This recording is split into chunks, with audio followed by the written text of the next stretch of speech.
Bonjour à tous, alors moi c'est Ingrid. Est-ce que j'ai rencontré des appréhensions quand je me suis lancée dans l'entrepreneuriat? Alors j'ai assisté à une espèce de dualité entre la conviction qu'il fallait que j'entreprenne, ça c'était clair. De toute façon c'était dans mon esprit, c'était sûr, il fallait que j'ai ma propre entreprise.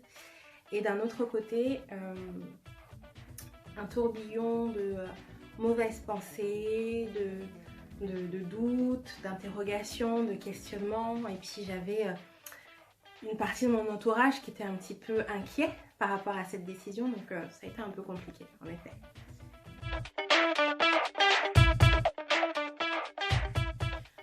J'ai eu beaucoup de peur. La peur de ne pas pouvoir joindre les deux bouts, déjà ça c'est clair. Et au tout début en fait, j'avais plein d'idées qui fusaient dans ma tête.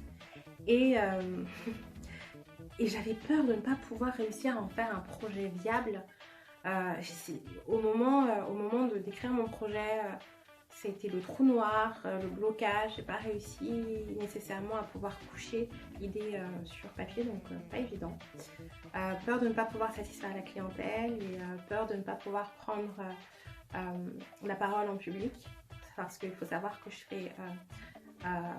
j'ai un service traiteur et en même temps je fais des ateliers et du conseil. Comment ça se manifeste? Ça se manifeste par la tétanie.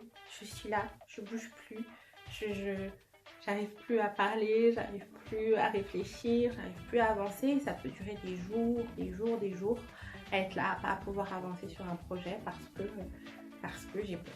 Voilà. Comment j'ai surmonté ça? Alors j'ai pu surmonter ça. Déjà j'ai accédé à un super programme, le programme Stand Up d'HEC, qui est réservé à des femmes chefs d'entreprise. Du coup j'ai baigné en fait dans un environnement où il n'y avait que des femmes qui rencontraient la même problématique que moi. Et en plus, on a été coachés, on a eu des séances de mentoring, on a eu des super cours avec des super intervenants. Donc du coup, ça nous a vraiment aidé à pouvoir envisager le futur autrement. Concernant l'entourage est très important aussi. Du coup, moi, au quotidien, parce que c'est des peurs auxquelles je suis encore confrontée parfois, je me frotte, je me colle à des gens qui croient en mon projet, qui croient en moi. Et du coup, c'est un peu ma thérapie au quotidien. Et il y a la fondatrice de Nesis qui m'a dit un jour: Ingrid, tu as tout reçu et tu n'as rien à envier à personne, donc go. Et du coup, c'est des phrases, c'est des pensées que j'essaye de me répéter au quotidien. Et puis j'active la foi, j'active le positivisme. Tu es capable, tu vas y arriver, ton idée est précieuse, ça va faire du bien aux autres, etc., etc., etc.